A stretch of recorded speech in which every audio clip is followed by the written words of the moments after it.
down at Essex Marina, about to test the boat that you can see behind me, the brand new Fairline Targa 38 Gran Turismo hardtop. Now, it's not all that different from the open boat that came out a few years ago. It's obviously sprouted the retracting roof that you can see, and there's some hull windows on either side that pump light into the mid-cabin. The big news is, though, the engines. New Volvo Penta D6 400s, and Essex Boat Yard say that they've had 53 knots out of this boat, top speed. So let's jump on board and see if we can put those claims to the test.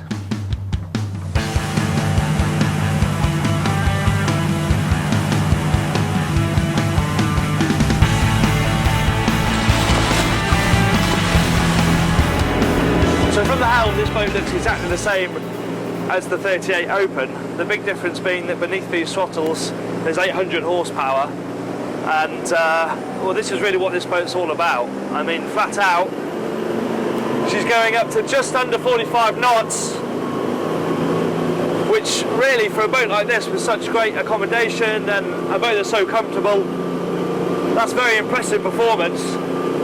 But the real beauty, as well as flat out speed, is how much versatility that gives you when you're cruising. So you can cruise anywhere between 40 knots, like we are now, which in this calm weather feels absolutely fantastic, or all the way, you know, down to 18, 20, 22, whatever you want, however you feel, however much fuel you want to burn. You've got that because of the size of the engine and the amount of torque there is. They really are great. The other thing is handling. I think the extra weight of these engines actually makes the whole boat a bit more grippy. The stern really digs in. The DPH legs have got tons of grip. So, you know, even up to, we're doing 32 knots now, and you can turn really hard.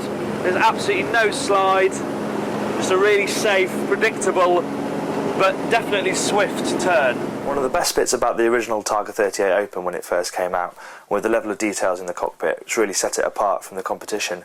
And it's things like the lovely piece of teak on top of the wet bar, which covers the cockpit griddle and sink, and then further forward there's the fiddles on the right hand side for bits and bobs, and also cup holders whittled out of wood, which really make a difference at how the boat feels when you use it.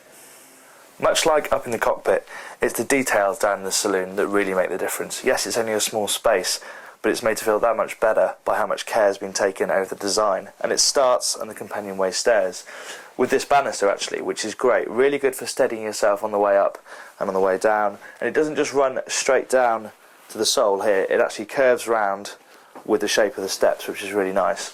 Then in the top step you've got two separate bins next to the galley, and they've even managed to incorporate a little bit of storage in the bottom step as well.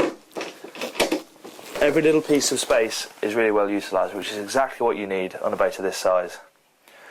The galley is pretty much what you'd expect on this size of boat. Twin sinks, 2-burner hob here, microwave oven, and then storage both in eye-level lockers up here, and then a cupboard and drawers down there. Obviously there's a nice bit of workspace here for you to prepare food on. The only thing I'd change is probably to put a fiddle here so things don't roll about, and it would also give you something more to hold on to if you're in this area when the boat's moving along. For this size of boat, the heads unit is actually an impressively large size, and it's nice to have a proper circular shower stall instead of just a curtain as well.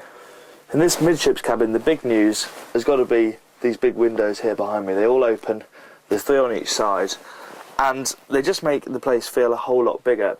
There's only standing room actually right next to the door, but because of the light, the cabin feels far more spacious than it actually is.